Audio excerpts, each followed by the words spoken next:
I'm very excited to introduce Joseph Diaz. As some of you may be aware, Joe is the grand winner of 2011 CorelDRAW International Design Contest with his artwork called Steampunk Stella. He also finished second in the 2013 CorelDRAW International Design Contest in the Fine Art category. Joe has over 10 years of design experience and has lived the design life since he was very young.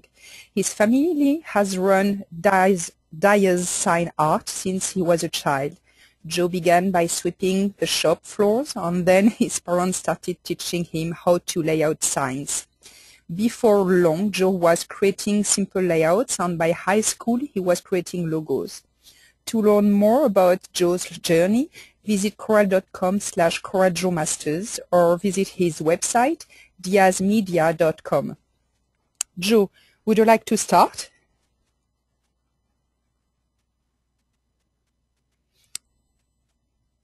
Sorry, Joe, I need to unmute you. Up. Yeah, go ahead, sorry.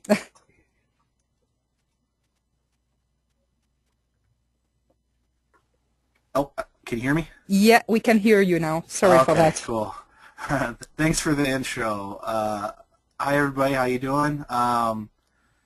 What I wanted to do today was, when I was asked to do this webinar, I struggled to come up with a good topic. Before I don't know if you've seen any of the webinars before, but they've been, I talked through an entire project.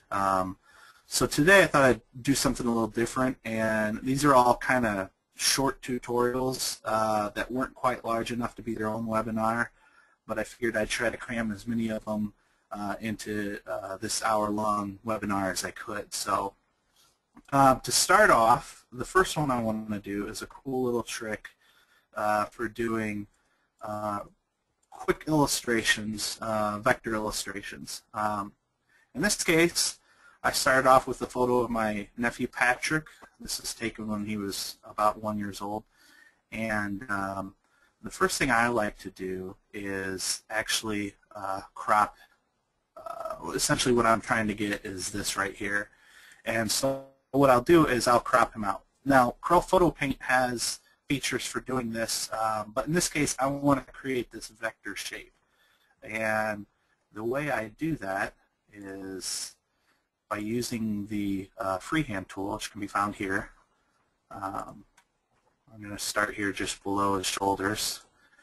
And what I like to do is click once, click down again, and then create these straight lines, as opposed to holding down the mouse button, which creates curves like this when you hold down the mouse button. In this case, I like to just rough it out by creating straight lines.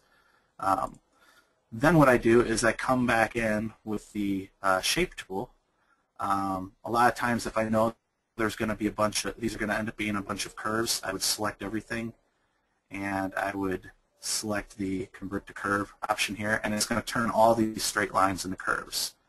Now you can do that individually by right-clicking on a line segment, and if it's a line, to curve will be dark, and if it's will be clickable, and if it's a curve, then you'll see that to line is clickable. So I basically go in like this, and I can add nodes by just double-clicking anywhere on a line. And you could see if you rough it out real quick, you can kind of come in and fine-tune things by creating nodes, grabbing node handles, and just grabbing a part of the line segment and clicking and dragging to pull that curve out. And so essentially what I've done is I've done that whole process, and I've created a vector shape. Now I like to have a vector shape for a couple different reasons, which we'll get into a little bit later when I actually start putting this stuff all together. So what I do at that point is, after I've traced around him, I could take the photo and power clip it within that shape, which would do this. If I click the photo and I go to Effects and Power Clip and place inside frame, So that's one way of doing it. But in this case, I don't really need it to be power clipped, so I'm going to select this shape, hold down the shift button, select the photo behind it, and when you have multiple objects selected, even if one of the objects is a photo, you'll get some of these shaping tools here. And the one that I will want to use is intersect. And when I select intersect, I can pull off my new shape. And that's what we'll start. That's kind of our base for creating this illustration effect. So after that, I'm going to duplicate this. In this case, I want to create 5 levels of shading. So I'm going to, by hitting Control D, I can duplicate this once and hit Control D twice, 3 times, 4 times. So now I've got 5 photos of Patrick here that are all cropped out. The next thing I do is I select all of them and I go up to bitmaps, because right now they're still bitmaps even though they've been cropped out using vector shapes. I will go up to bitmap, convert to bitmap. I'm sorry, bitmap image adjustment lab. There we go. And at this point in time, I want to turn this into a black and white photo. There's a couple different ways you can do that, but this next few steps involve using the image adjustment lab, so I want to show you how to create a photo or turn a photo to a black and white image in the image adjustment lab. Simply take the saturation and scroll it all the way down to -100, and then we're going to hit OK. And that's going to apply that effect to all 5 of these photos. They're all individual photos. If you select multiple photos, then you go into the image adjustment lab.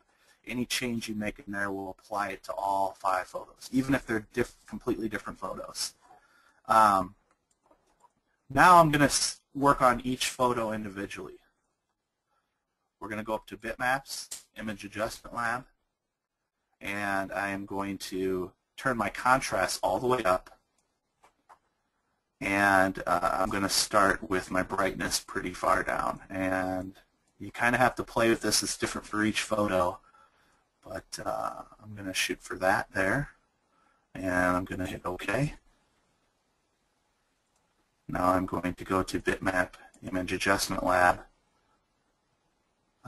pull the contrast up, and we did -60 before, so now we're going to go up to something a little bit brighter. And you keep going down the line each time, pulling your contrast all the way to 100 and adding a little bit more brightness. And so you'll keep going through that like that. And when you're done, you'll have these 3 different levels of brightness. Now at this point in time, while there's still vector shape to it, I like to create these rectangles. Now making sure that your view, if you go to View and you go to Snap To, make sure your Snap to Objects is turned on. I use Alt-Z as a shortcut a lot. It's one of those, I'm not a big shortcut guy, but that is one that I have memorized and I use all the time because I toggle that on and off quite a bit. So what you do is you just simply create a rectangle and you grab a hold of the node here and I snap it to, if I go into wireframe, you can see I'm snapping it to that part. And I'm creating those rectangles. We're using those as registration marks. Now this process may not be necessary if you're doing printed graphics, but if you're doing something like vinyl graphics, you can keep those rectangles there to use during the vinyl production process. Joe? Yeah. Yeah, quick question from Roger. Why desaturate the photo of Patrick instead of converting to grayscale? Are there any advantages? It's just another way of doing it. I like going into the image adjustment lab because I've got that nice big preview that I can work from. I think, the way that Roger said is another way of doing it, and it works perfectly fine. It's just kind of just like a lot of things in CorelDRAW, there's a lot of different ways to approach the same thing. And you know, for me, the image adjustment lab is something that I use quite a lot. I like the big preview that it has. So if you go to this big huge preview, I really like that. Okay, great. So that's why I use that. That's why I use that feature. Okay, excellent. Thank you. Yeah, thank you. That was a good question. Yeah. Okay, so now what I do is I've got these these 5 different images. We've got these registration rectangles that are the same on the same spot as each one of them, which will come into play a little bit later. Now what I do is I select all of them. Actually, I'm just going to move this over so I can get to it a little bit easier. I'm going to duplicate this.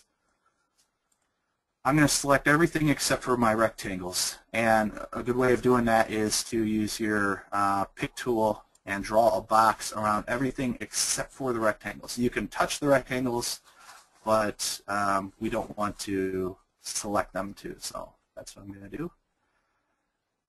And I'm going to go up to Bitmap Image Adjustment Lab. I'm sorry, Bitmap, convert to Bitmap. And I'm going to just convert that to, in this case, 72 dpi image. So this is all going to be one big image now. And I'm going to hit OK.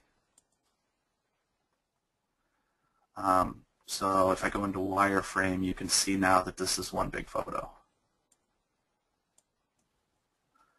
Now what I do is I go to Trace Bitmap, and I'm going to go to Outline Trace and Line Art.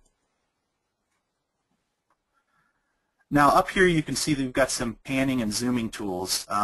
In this case what I like to do is zoom into one of these, or 2 of them would be fine too. And now I can kind of mess around with the detail and the smoothing and things like that, and you can kind of fine tune the way this is going to end up looking.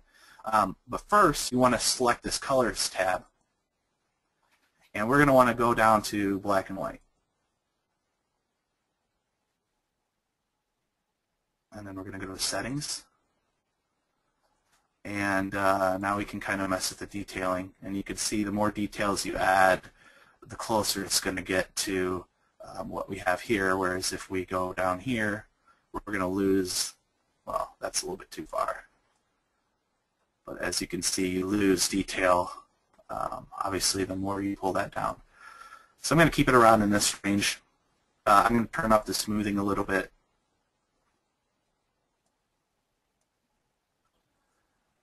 And you could even do the corner smoothing a little bit, kind of helps it.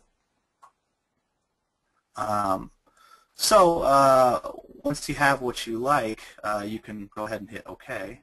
Or actually, before you do that, one thing you can do is, if this box right here will delete the bitmap that you're using to create the vector image, and you can select that or unselect that, just depends if you want to keep that bitmap that you started with or not. But this is a cool feature. If you hit Remove Background and then you specify color, in this case I want to get rid of black too. So I'm going to select this color, and then make sure you check this, because this will get rid of all the black and leave just the white. So it might be hard to see on the screen, but all we're leaving behind is white. And I'll hit OK.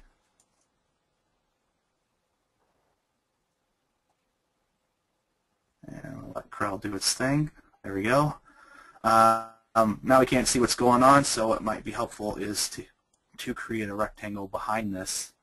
And if you right-click and go to Order, and go to the back of the page, you could do that. Or what I like to do is hit Shift Page down a few times to get to the back of the page. I'm going to give that a black fill so I can see what I'm doing. Now at this point in time we have one vector shape. It looks like it's 5, but it's actually combined as 1. And what I like to do is ungroup that and then break that apart, and then select select each one of these one at a time and combine them.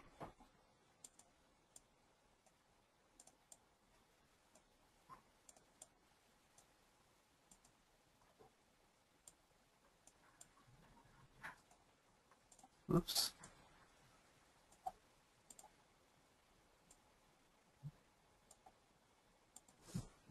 Oops, we don't want to grab that box there. That'll come in play here in a second.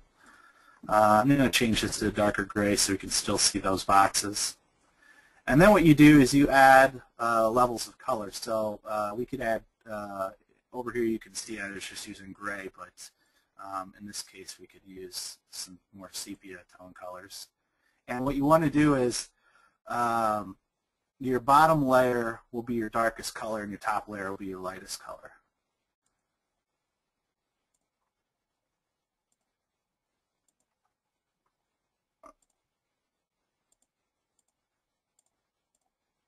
And finally a nice brown color. Now that our Snap to objects is still selected, we can grab each one of these, rectangle and all, and I'll hit Shift Page up to make sure it's towards the front, and I'm going to snap it to this rectangle. Then I'm going to grab both of these, hit Shift Page up, bring that down, snap it to that rectangle, Shift Page up, snap it to that rectangle, Shift Page up, and finally snap it to that. And we created a nice little vector illustration. It's a little rough. What you could do is go in with your shaping tool and kind of fine-tune things if you want, which is usually kind of what I do. But it really depends on the job and you know, how quick you need it done. But that's just a quick little tip for creating vector illustrations on the fly. And you know, it goes a lot quicker when you're not, you know, trying to teach someone how to do it. But what we used to use it for is before we got a digital printer and we were doing vinyl graphics here in our sign shop, we were able to actually do pictorials with vinyl, and that was kind of a cool feature and a nice thing that we were able to offer at our shop. And we were able to do that by creating these different layers. And the cool thing about it is if each color is a separate color of vinyl, they all lay over top of each other and they don't overlap, which is something that's good for vinyl production. So that was that's kind of the first tutorial and probably the longest out of the ones that I wanted to show you.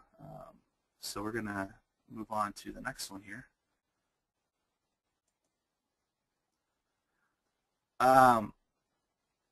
What I want to do with this is show you how to create kind of a reflection effect. In this case, we've got this, we're going to create a reflection of this building on the ground here. And the way I do that is I'm going to ungroup this. And I just want to select this part of the building. So I'm going to go in here, I'm going to hit Control D to duplicate that and bring that down here. And I'm going to delete things like this tree here, we don't need that.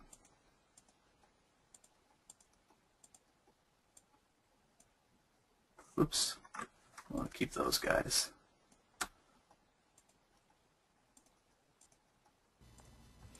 Joe? Yeah. No question, but just to feedback. That's a great tip on amazing. So just wanted to let you know that it seems that people really like this tip. Well, cool. That's good to know. Yeah, it's really been a nice little trick that we've used at our shop for the last few years. Like I said, now that we've got a digital printer, we still use that every once in a while, but even when I do vector illustrations and pictorials and stuff, I might use that as a reference for more complicated illustrations. But yeah, it's the good, you know, you got control over color, you got control over your layers. It's just kind of a nice way to break things up. So what I'm going to do now is I'm going to flip this or mirror it. And at this point in time, I can go up to bitmap, convert to bitmap. And depending on how big of an image this is going to end up being for, you know, final production, you might want to go with 300 dpi or something along those ranges. But I just want something for this tutorial here, so we'll go with that. Now we'll do the same thing with this side. I'm going to duplicate this and delete all the stuff I don't want.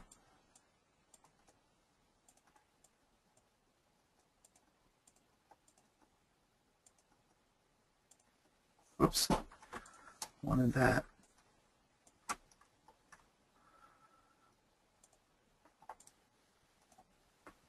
And same deal, we're going to mirror that and convert it to bitmap.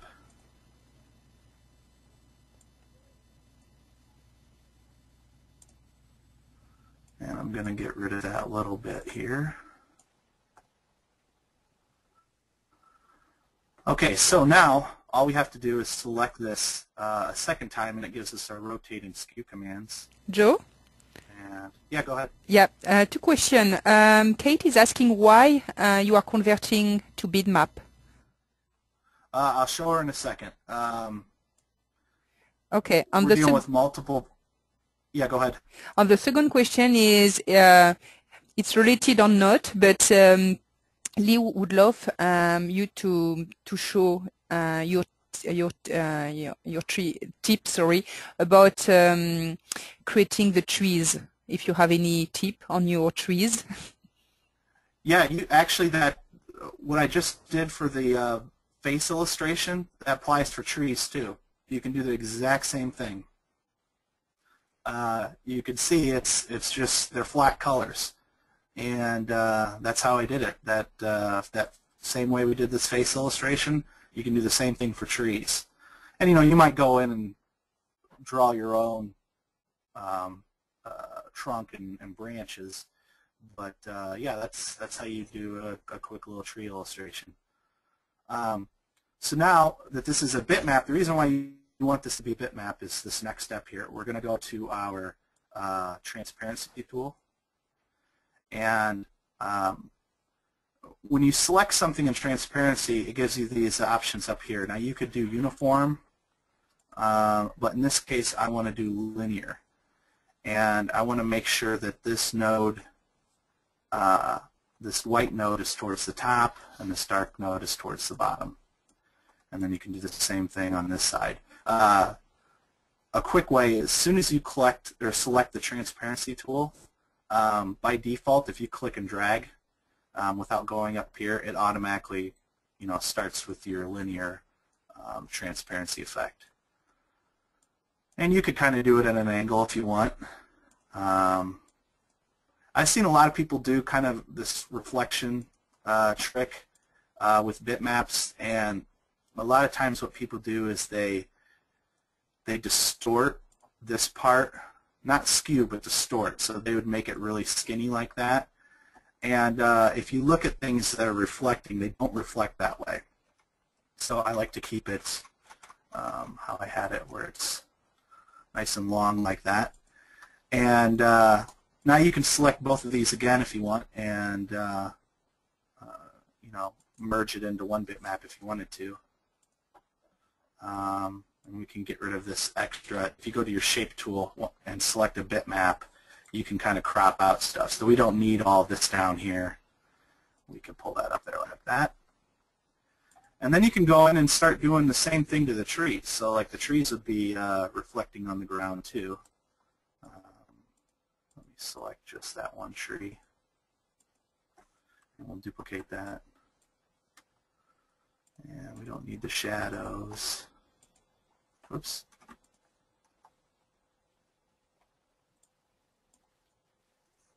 Bitmap, convert to bitmap. We'll mirror it.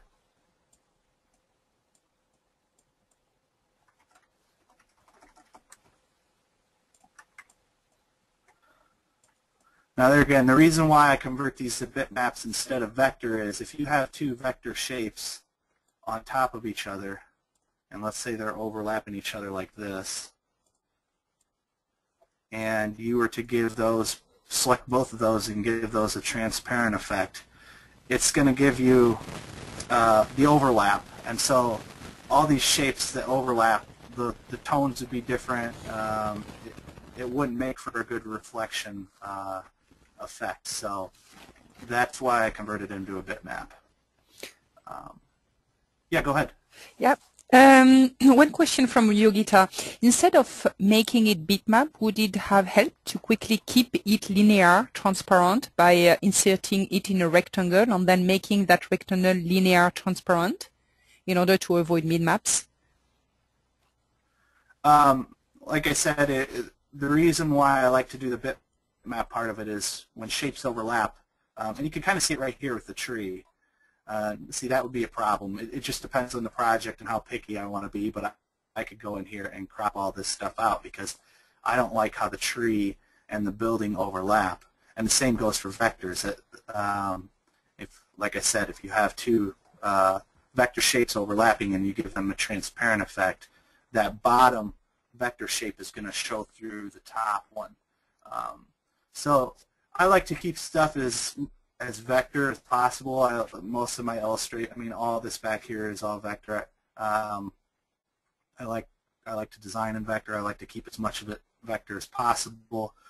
But in this case, just to do it quickly, I like to convert it to bitmap. It's just kind of a quicker way of doing it. And this is a low resolution bitmap. A higher resolution one would have a little better quality. The other thing you could do is you could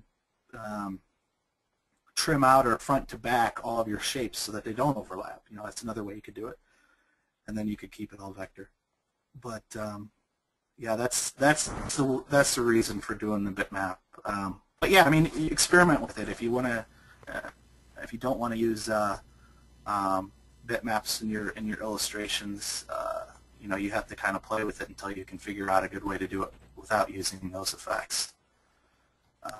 Okay, thank you, Joe. Yogita just says thank for your feedback. Okay, thanks for the question. All right, so I'm going to move over to part 2, and I'm going to talk a little bit. This kind of goes along with the transparency bitmap effects I did in that last little tutorial. This is a design I did for a video game here, and what we did is we had a 3D model, and this is sort of the base colors, some minor shading. This is 3D modeling of the same illustration, and then as you can see over here, we've got some blue lighting, and we created a blue lighting channel because her wings were going to end up being blue. And so these are all bitmaps. They were created in another 3D program, and what I like to do in this case is we start with our base. This will end up being our base, and we'll keep her on a black background here.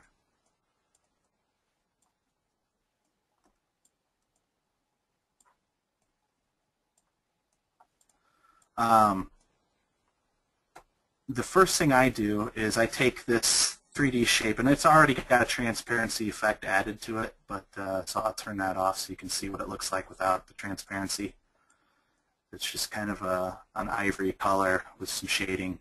So the first thing I do is I go to the transparency tool, and we're going to go to uniform in this case, and I'm going to go to subtract. And I'll show you kind of the difference between add and subtract, because this first one will be subtract, the next one will be add. So hit subtract, and what it's doing is it's just subtracting the dark shades and the medium shades from whatever I put it over top of, which in this case is going to be the angel warrior over here. So I'm going to, again, using our snap to objects, I'm going to snap this over top of that. And when I go into enhance, you can see that kind of gave her a nice 3D effect. So she's going to look kind of cartoony, which is kind of the style we're going for. Now this channel over here, same sort of deal. I'm going to take the transparency off of it so you can see how that would look.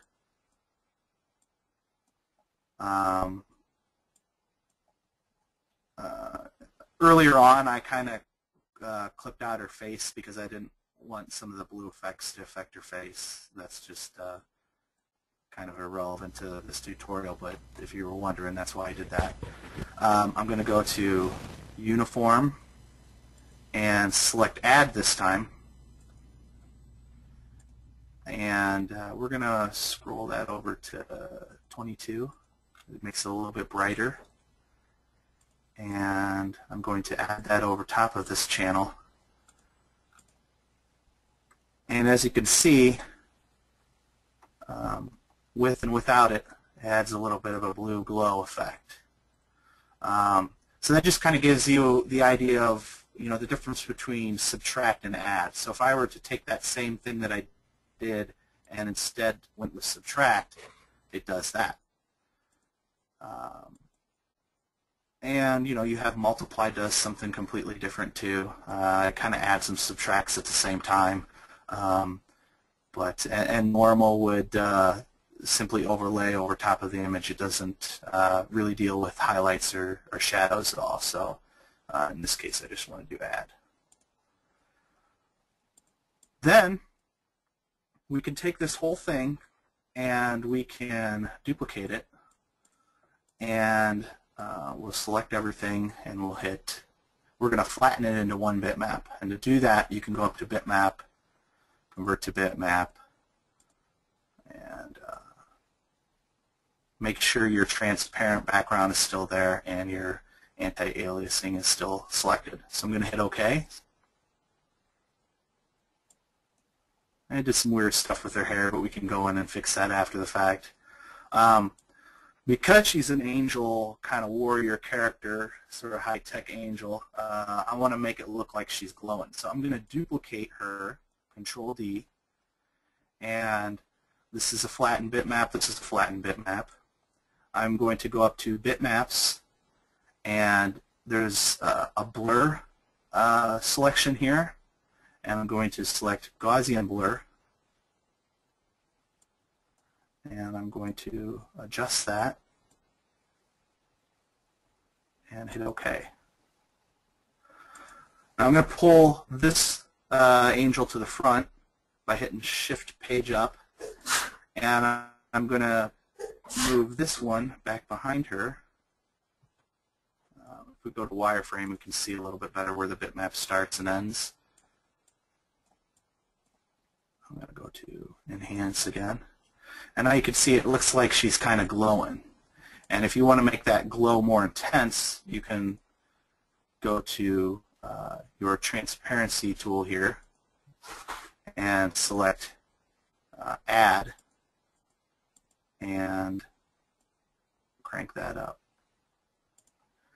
And as you can see, now it looks like she's kind of glowing. And you can duplicate that glow layer if you want and kind of make it larger if you want to make her look like she's glowing even more. Just depends on how far you want to go with it. But those are some of the bitmap effects that I use to make this look like she's glowing.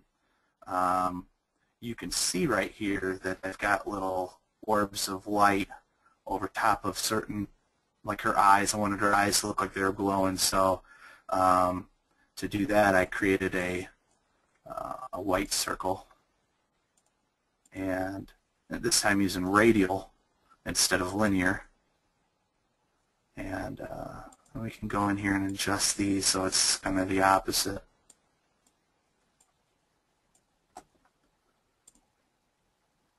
And you know, you would place that over her eye to make it look like it's glowing.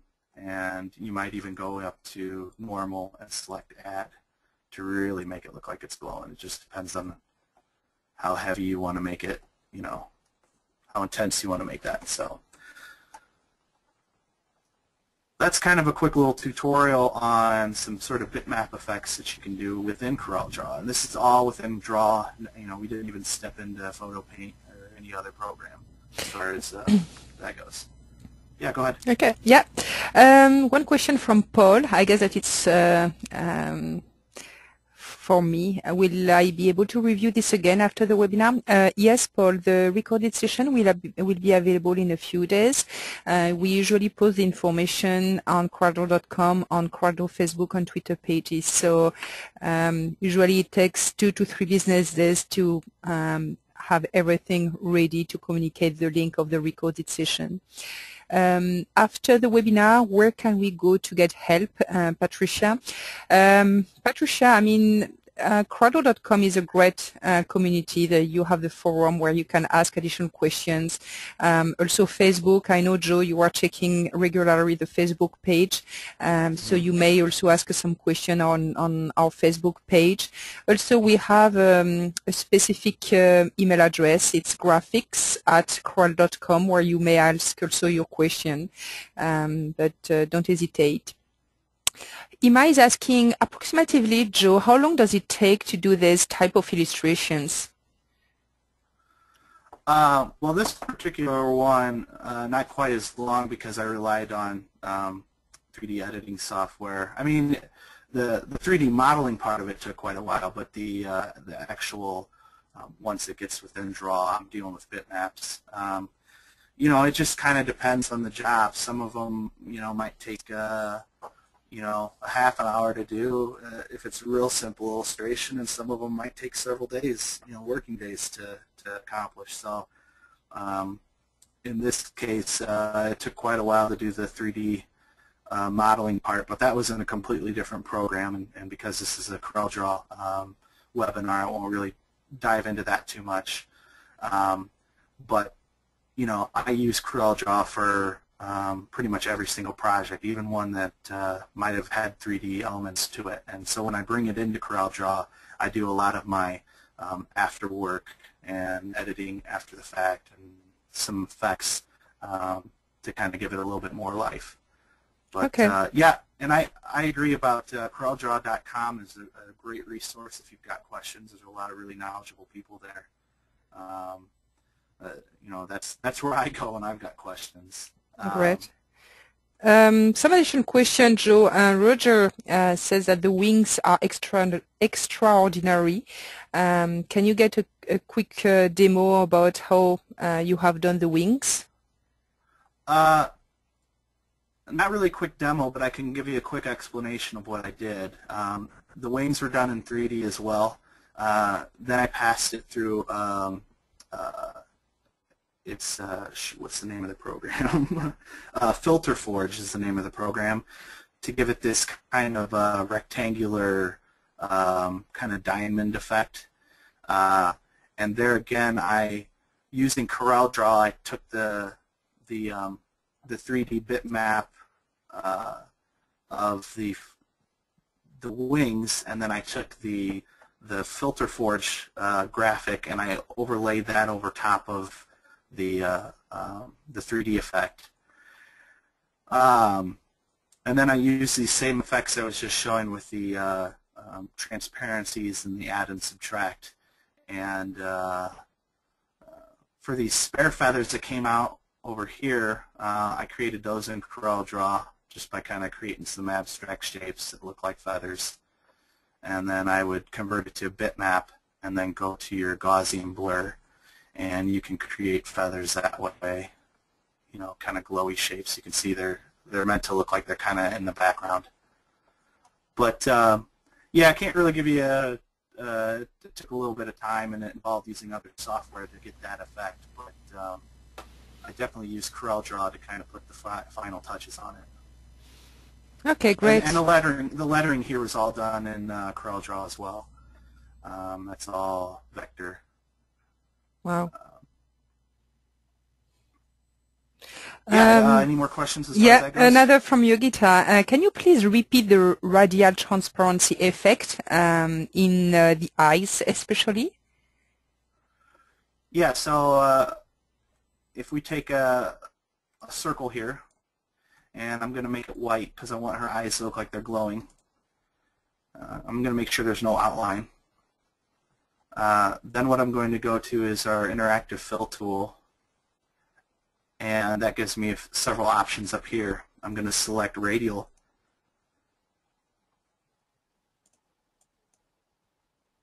and I'm sorry, not the interactive fill tool, the interactive transparency tool is what I meant to do, sorry.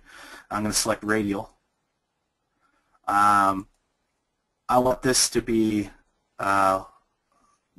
you know, I want it to be the opposite of the way it's set up right now. So I'd go to this, I'd select this node and adjust the transparency. and then I'd select this node and go the opposite way. And so what that's done is that's created a white glow. And then I would put that over her eyes. And like I said, when you do the transparency, one of the effects that you have is, right now it's on normal, but if I select add instead, you can see it has kind of a different effect. But for her eyes, I would keep it like that. Now let's say I wanted it to look like these had little blue LEDs that were really glowing. I could take this same shape that I created, select duplicate, and change the color to a real light blue color. And in this case, I would want to select add. And so that gives it kind of a nice neon looking blue glow. And you can kind of add that to parts of the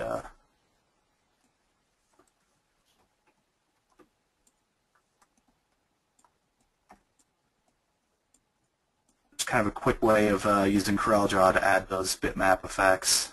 And then you kind of end up with something like this. And I created these streaks. Those also were done in Corel. You know, you just create a long oval, give it a color, go up to bitmap, convert to bitmap, and then go up to your bitmap and down to blur, and select Gaussian blur. And then you can kind of, that gives it kind of a cool flare effect, a light flare effect, and you can add that to your illustrations too. So, and I apologize, I'm going kind of quick. I got a lot of stuff I'm trying to cram in here. But like Cecile said, this is getting recorded, so you'll be able to stop and rewind and pause and kind of slowly go through some of these. I apologize, I'm going so fast, but trying to show a lot of cool tricks. So. Two more things. We have some question about designers. They would love to see one webinar about creating letters. But for your information, Joe has already given a webinar about creating lettering, so I will be sending you the link to this webinar. Another question, can you get this type of effect without using a 3D models? Yeah, I mean, if you were to hand do it, you know, if you were to create a vector illustration, you know, just like this illustration I did of myself. This is all vector. It was all created within CorelDRAW. There's no 3D program involved at all. So, you know, the 3D program I use is just a tool. It's used to get from point A to point B and to kind of help me do things a little bit quicker. You know, depending on the size of the project, you might not have the budget to create something from scratch, you know, real complicated vector illustration. So, but yeah, I mean, anything that I'm doing with this 3D stuff, you could essentially do with something created solely from CorelDRAW. I'm going to jump over to this. We're going to talk a little bit about color and contrast effects for vectors. This is an illustration I did. It's actually for a packaging and transportation company that deals with produce. So we created this vector illustration of fruit. What I wanted to show you, though, is if you select vector shapes and if you go up to effects and we go to adjust, there's some really cool tools in here that are, it's almost like you're dealing with a bitmap, kind of like what we did before with the image adjustment lab. It gives you those same sort of tools, but you can apply those to vector shapes. So something I've really been I'd say in the last few years I've really started using it, and it's been a huge time saver. Because if you draw an illustration and you don't get the shading just the way you want it, you can quickly go into here. And so, for example, I'm going to go to brightness, contrast, and intensity. We're going to pull this off to the side so we can see previews. I can, let's say, we'll just pull the brightness up. And keep in mind, this is all still vector. We can crank the contrast up.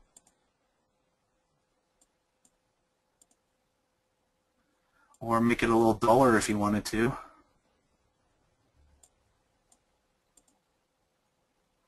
Or maybe really make those colors pop.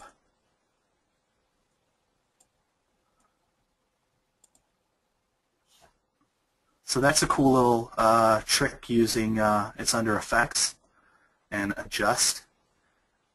There's other things like color balance. If you select that, the cool thing about this is you can select different levels of lighting. So if I wanted to just affect the shadows and the darker shades of this, I would just select that. And let's say I wanted to make it a little more blue.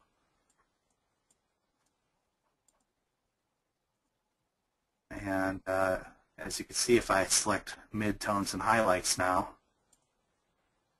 it kind of does it to more. So if we drop those out,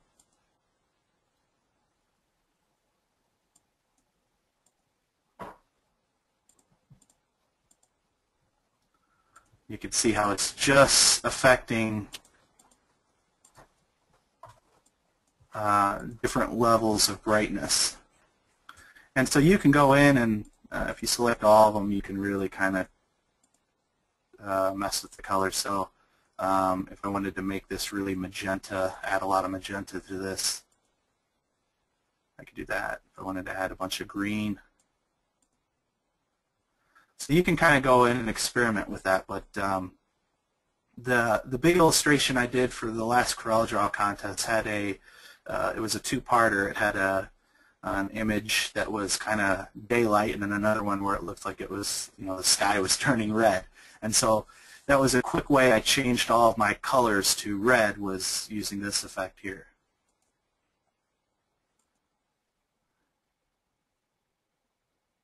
Here again, you can mess with your hue, your saturation, your lightness. Now there's other effects in here that work more for bitmaps.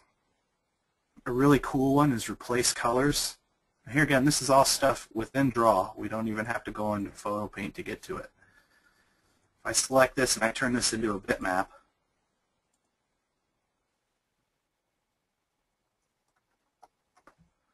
and if I go to my Adjust tools and replace colors, you can use your little eyedropper tool here. And we're going to reset here.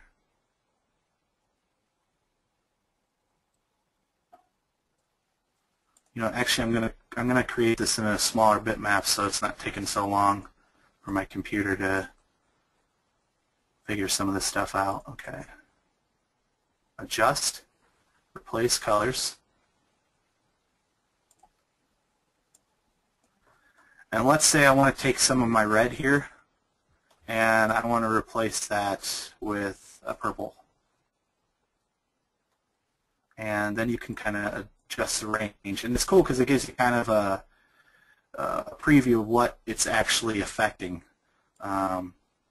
So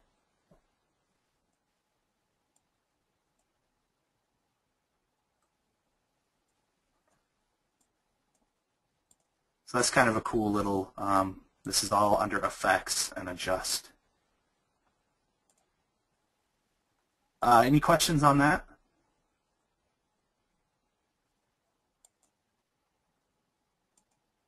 Okay, I'll hop over to the... Oh, sorry, I was on mute. Oh, yeah, go ahead. Yeah, sorry. Question from Craig. Is there a quick way to convert vector art from CMYK to RGB and vice versa? Yeah, real quick way. I go to bitmap. Well, let's see.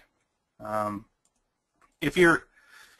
It depends if he's talking about bitmaps or if he's talking about vector shapes. But if you're talking about bitmaps, if you start off with, we'll go back. If we start off with an RGB bitmap, and if you go up to bitmaps image or convert to bitmap, you can simply select CMYK and select OK, and that's going to turn it into a CMYK image. Another way you could do it is if you're in vector. If we go to Edit, Find, and Replace, and if we replace objects, there's this Replace Color Model or Palette. You would want to select that option and hit Next. And if you wanted to change everything to CMYK, just keep this selected. If you want to just change your RGB colors to CMYK, Greg was mentioning about vector art. Yeah. Yeah. So this is how you do with a vector. So you'd hit Find Color Model, hit RGB, and make sure CMYK is selected. And then you would hit Finish. And then you could either replace it one at a time or hit Replace All, which will go through this entire document and change all of my RGB colors to CMYK. So I'll just do it to the cherry here just to show you. And so we'll close out of that. And now you can see when I go into this shape here, actually let me go into my fountain fill.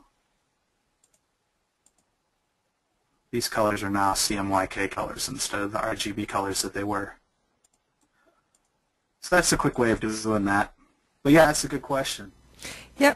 I prefer to design in RGB myself, and we even do digital printing. We send RGB files, and there's a big debate on whether you should do that or not. But I've worked with a lot of printers, and we've been given the green light on designing in RGB, so that's what we do. Yeah, go ahead. Yeah, another question. Thank you, Joe. What tool would be best to use to achieve a window glass effect? A good tool to use for that would be your transparency tool. So and your interactive fill tool. So we could take, we'll pretend this is a window sitting in front of our fruit here. And I'm going to go with a gray color. Now I'm just double clicking to add new nodes of color. And I'm essentially just kind of giving it a streak effect. And you can kind of add more, but we'll just leave it at that for now. Then you go to your transparency tool, and we can do the same sort of deal. And that might be a way to make something look glass. I mean, you can kind of fine-tune it and play around with it some more, but that's how I would do it. So I hope I answered that question. I'm going to hop over to this next little tutorial here. I found this by accident. This is kind of a cool little, and now that I know that it does this, I'm not sure if it was supposed to, I think it was probably planned. But someone on Facebook asked a question about 3D effects and lettering, so I thought this is a cool little tutorial on something that is kind of built into Corel. If you go to Extrude, which is kind of in here with your transparency and distort effects,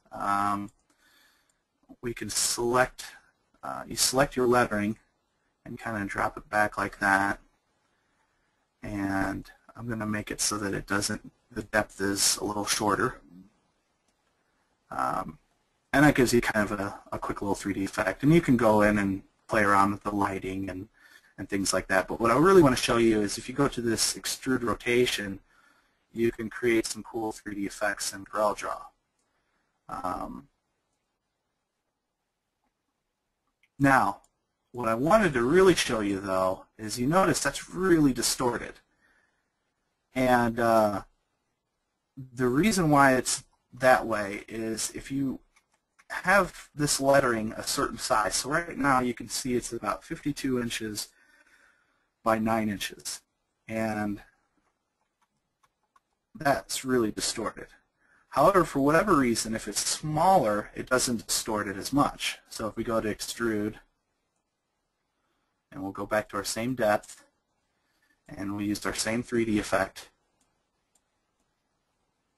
Do you see that? It's not near as distorted. And I came across this by accident because I was trying to do this effect on some lettering, and it was really distorted. And I realized that when it was a certain size, it kind of had more of an effect on that. And you know, you could say, well, I don't like that, but now that I know that it does that, I can use that to my advantage for certain programs or for certain designs. If I wanted something to kind of have that effect, now that I know that that's there, I can do it. But once you have you know, your 3D effect, you can kind of go in and play around with the lighting. And I'll let you guys kind of experiment with that. But that extrude tool gives you all these options, and they're really cool and they're really powerful. And you know, I use them to create stuff like this. I want to show you one last little trick. A lot of what we do here in our shop is vehicle graphics. So this is an example of a customer that came in. We go out and we actually take a photo of that client's truck. And a quick way to make sure that to turn this photo into a scaled photo is to select, once you import the photo, I would go out and I would measure, you know, this point to this point on this truck. And in this case, it was 86 inches when I measured that. So what I do is I go to the rectangle tool, and I select this point here, and I drag it over to the seam here. And then once I have that selected, I would go up here and type in, what was it, 68? 86, sorry. We would select 86, and it makes that rectangle quite a bit larger. But what it also does is it gives us this percentage up here. So what you can do is you can select that percentage and hit Control-C to copy, then select the photo, which as you can see is at 100% now. Make sure this is selected because this will lock the ratio. Now I'm going to paste that measurement in there, and I'm going to hit Enter. And what I've done is I've created I've upscaled my photo, and now it's to scale. So when I design graphics for this truck, they're going to be full size. And then when I export it to print, it's full size. So everything I'm doing from here on out is full size. So in this case,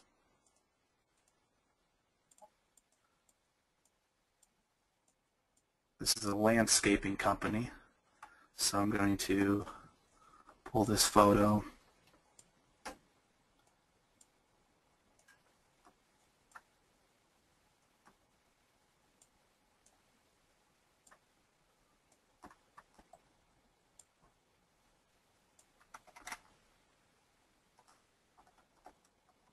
So, you know, we would spend a little more time making sure it's centered just the way it needs to be. But that's an example of how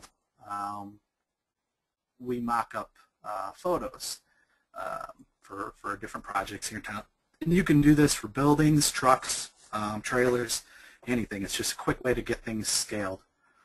Then once I'm ready to show the client, a lot of times we like to have our clients come in if they can, if they're local, and we can kind of discuss everything while they're here, because we like to avoid emailing our artwork out for various reasons. We like to kind of protect ourselves as far as that goes. But if we were to send out a sketch, what I would do is take this image and any other information, and I've created this sketch template, and any designer should have something like this. And it's got our terms at the bottom. It's got a place for the client to sign off and to date it. It's got some of our contact information, and it's got our logo. Then it also has this watermark here with our copyright. And what that does is it lets the customer know, hey, this is our artwork. Don't go to the next sign shop or the next company and try to use it without paying for the art first. So it's all about kind of protecting your business. And what I do is I pull the image there, then I select this. Here again, this is was done with the transparency tool, and I page up, and as you can see, now everything is watermarked. That is actually, that watermark is inside of a power clip, and you can go in and edit the power clip. And what it is it's, if I select this, it's a gray shape, so 50% gray, and it is 73% transparent. If you wanted it to be, more or less transparent, you could select everything and adjust that dial accordingly. Or if it's primarily a light color and you wanted it to have a little more, want it to be a little more visible, you could select a darker shade of gray. And that's essentially how we handle sketches at our shop. Great. Some question, Joe. Yeah. What format do you send the proposal with the watermark? A bitmap, usually a JPEG. 72 DPI. We don't give them extremely high resolution images. In that case, all you're really trying to show the client is this is what it could potentially look like. I don't send them anything vector until we get final payment. Or in this case, this client, we actually went through the whole logo design process first. So he purchased the logo. He owns the logo at this point in time. We created a disc with all his artwork in multiple formats, including CorelDRAW, vector EPS, PDFs. But for most sketches, all we do is we export it as a JPEG. Okay. And somebody is asking, I don't know if you have something ready to show, but he would like to see a template for the watermark frame. It's very useful, he said, and necessary tool for all the designers. You want me to send you? Well, if you have if you have already a template that you can show with the watermark frame. Yeah, well, this is the template. I can potentially post it for anybody to see. The one thing I want to make clear, though, is that this our terms here are going to be different for different companies, and different countries have different rules.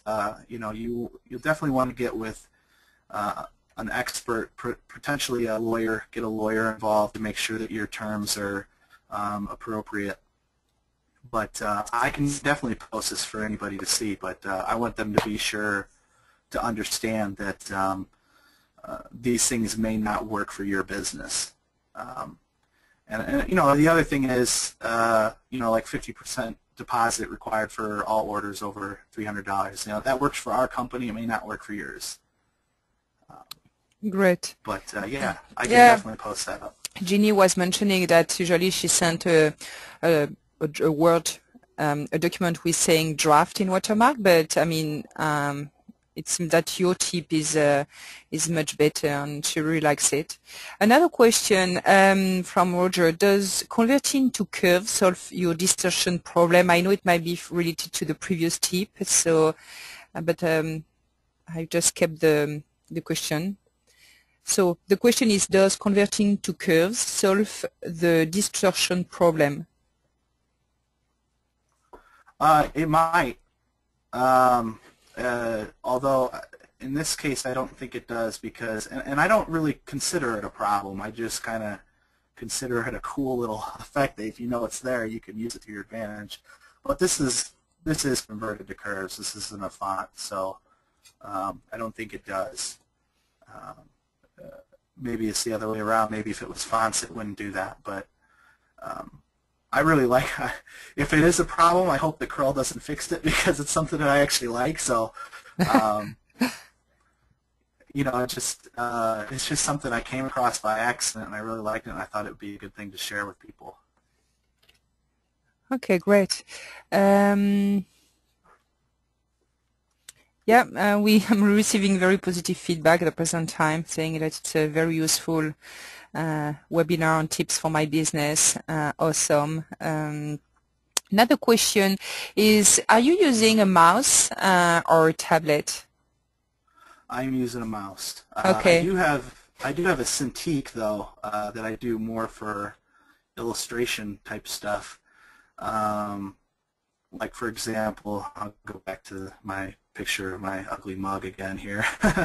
uh, all these individual hairs for if you have a tablet, it's really easy to use that for that type of stuff. But yeah, I kind of use both. I'm primarily use the mouse though, to be honest with you. I'm still getting used to the tablet. It's a newer thing for me.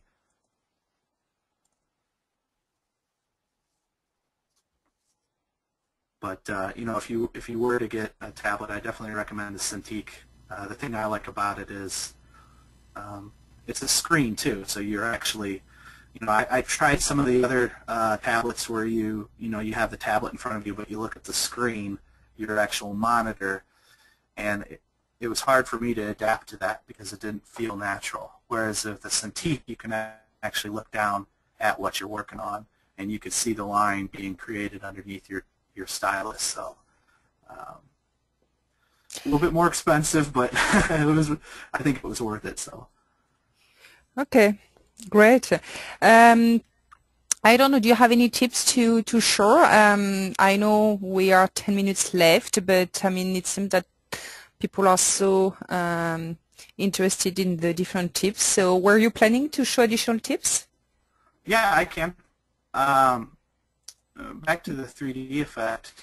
Maybe we Um, can go on for the last tip of the webinar, and we may perhaps reconduct a similar webinar with additional tips in the future.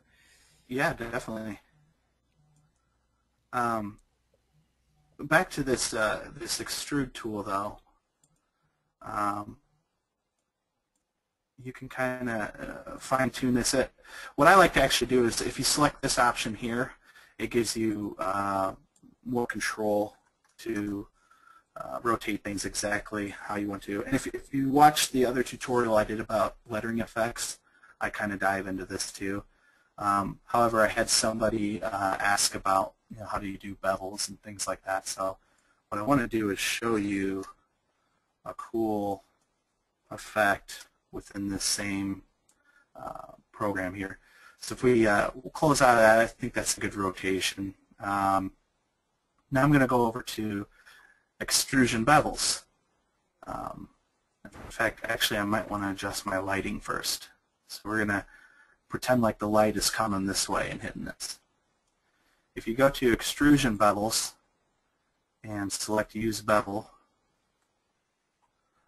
you can kind of create these bevels. Now the one problem is, like in this case, the internal part of the A comes up, and so this is wanting to continue following that through. So what you could do is if you really like this angle, you could keep it this way and then go in, and because this is vector, go in and fine-tune things and fix it the way you think it should be done.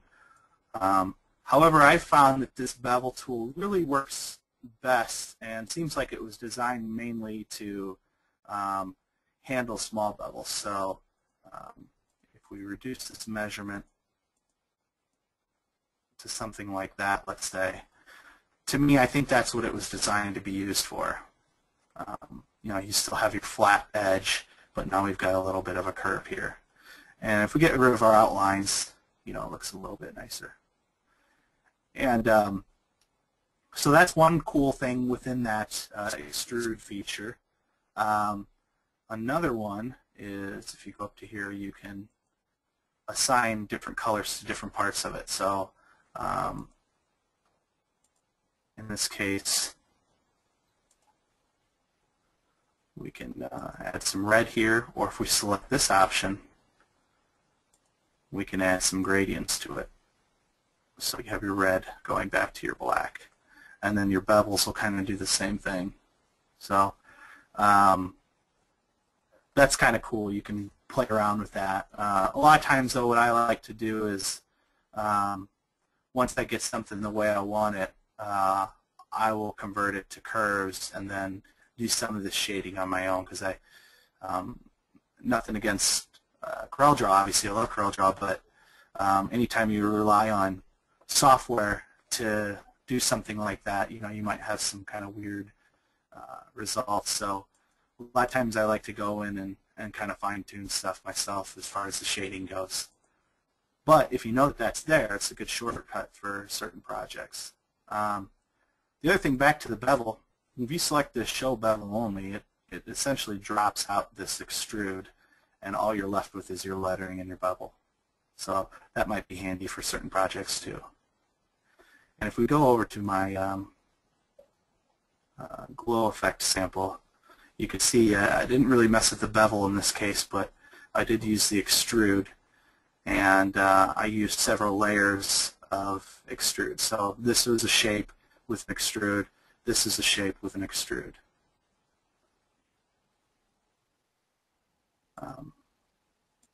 But let me get ahead on back over there. Oops. So yeah, like I said, that's a really cool tool for adding any type of 3D effect to your lettering. Yeah, do you have a question? Yeah, another question. After you convert to curves, you can even use the level as a power creep and add a bitmap images to that excellent feature. I guess that it was more common, right? Okay. No more question. Very positive feedback. No more question on my side. Yeah, like I said, when I set out to do this webinar, I kind of wanted to do some of these quick tutorials that I thought, you know, they weren't quite large enough to be their own webinar, but they're definitely things that have helped me throughout my career. So hopefully they'll help some of you. Well, I'm sure, Joe. I have very positive feedback, and it seems that a lot of people will be interested in viewing again the recorded session of your webinar. So a big thank you to you. Yeah, I think we are done. Sorry for the late, but we found that we agreed with Joe to go beyond the 1 hour because, I mean, he has so much to show you. So, yeah, one more time, a big thank you, Joe, for sharing your tips and techniques today. And thank you, everyone, also for your interest in CorelDRAW Graphic Suite. Again, if you are interested in the X6 version, you can simply visit corel.com on CorelDRAW. We don't have any webinars for next month because, I mean, something is coming. I can't tell you for the moment, but something is coming. So you will see. Just stay tuned on our Facebook, Twitter pages, on CorelDRAW.com. And, well, I hope so next webinar will be with Stefan Lindblad in April. Thank you very much, everybody. Have a great evening, afternoon, and night also, because we have people from India. So, again, we are all very happy to have you part of our webinars. Bye-bye. Thank you.